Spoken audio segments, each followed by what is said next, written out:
ಹುಬ್ಬಳ್ಳಿಯಲ್ಲಿ ಚಲಿಸುತ್ತಿದ್ದ ಬಸ್ ಪಲ್ಟಿ ಹೊಡೆದು 15ಕ್ಕೂ ಹೆಚ್ಚು ಜನರಿಗೆ ಗಾಯವಾದಂಥ ಘಟನೆ ಇಂದು ಮಧ್ಯಾಹ್ನ ನಡೆದಿದೆ. ಹುಬ್ಬಳ್ಳಿ ತಾಲೂಕಿನ ಬ್ಯಾಹಟ್ಟಿ ಗ್ರಾಮದ ಬಳಿ ಈ ಘಟನೆ ಸಂಭವಿಸಿದೆ. ಗಾಯಾಳುಗಳನ್ನು ಅಲ್ಲಿನ ಸರ್ಕಾರಿ ಆಸ್ಪತ್ರೆಗೆ ರವಾನಿಸಲಾಗಿದ್ದು,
ತಳ್ರಿ ಅಕ್ಕಾರ ಅಂತ ಇಲ್ಲೆಲ್ಲ ಹಿಂಗೆ ಕ್ಯಾಮ್ರಾ ತೆಗಿಯಂಗಿಲ್ಲ, ಗೊತ್ತಾಯ್ತಾ?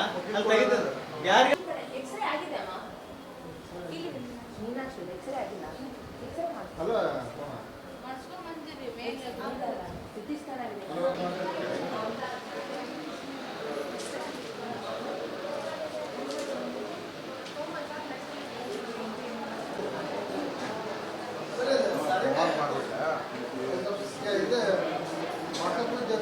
ನಂಬರ್